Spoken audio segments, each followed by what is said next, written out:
Hi everyone, and welcome to today's edition of Ask the Colorado Dreamhouse Team. I'm your host, Dan Polimino, coming to you live from Denver, Colorado.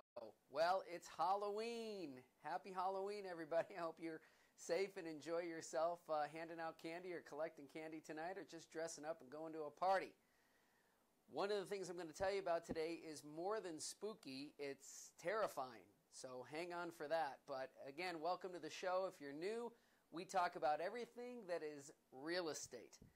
So if you're looking to buy, sell, or invest in real estate, you don't have to be in Denver, Colorado. All of the information we give you here today, you can use anywhere in the country. And if you'd like to leave a comment or ask us a question, you can do it right here on Facebook. You can email us at team@coloradodreamhouse.com or feel free to call us, 720-446-6325. And if we can help you buy, sell, or invest in real estate, we would love to do it.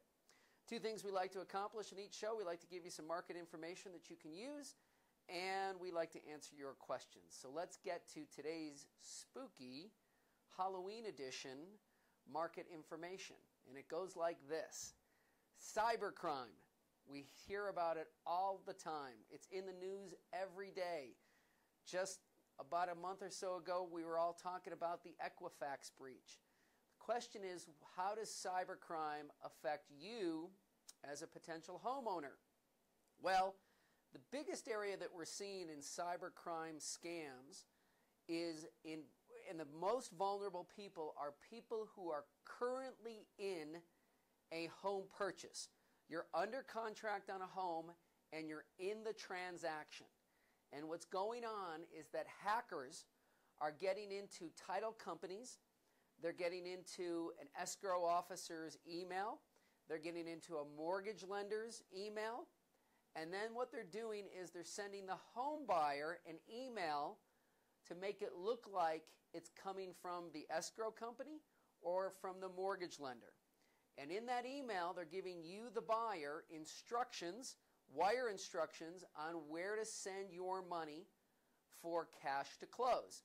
If they get into a title company and they get into an escrow officer's email and computer, they can see all of the files and transactions that escrow officer is working on. They can see who the buyers are. They can see the purchase price. They can see the close date.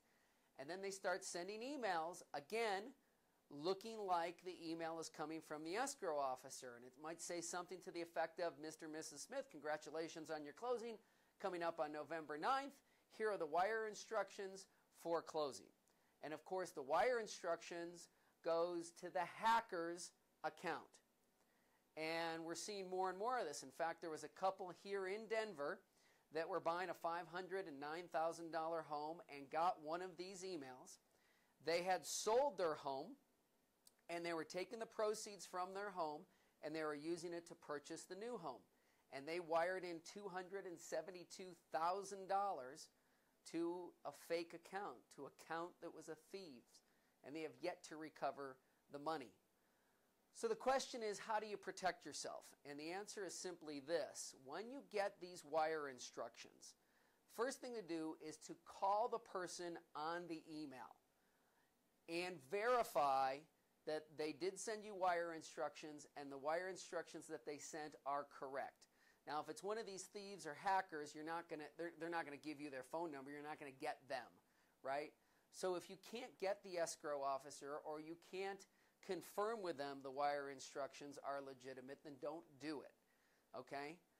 There's also a thing called the fraud kill chain, all right? Now, this is something from the FBI. It's called the fraud kill chain. And if you suspect that you've wired money into a fraudulent account, you got to figure that out in the first 72 hours. If you figure it out in the first 72 hours, call the FBI immediately. And they can put into effect what they call the fraud kill chain. And they can stop the wire even if it went through. The bank then can request the wire to be rescinded and the money returned. But if it happens outside of 72 hours, the FBI won't be able to help you. All right? I hope that helps you. It is really scary, and so you just got to protect yourself.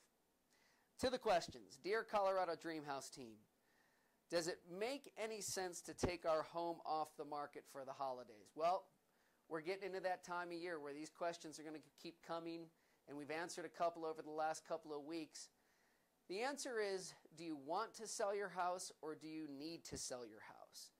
If you need to sell your house, then you're going to want to keep your home on the market over the holidays. And here's the one piece of comfort that I can give you. Sure, it's going to be a pain, and sure, somebody's going to call when Aunt Betty's visiting from out of town and they're going to want to see the house.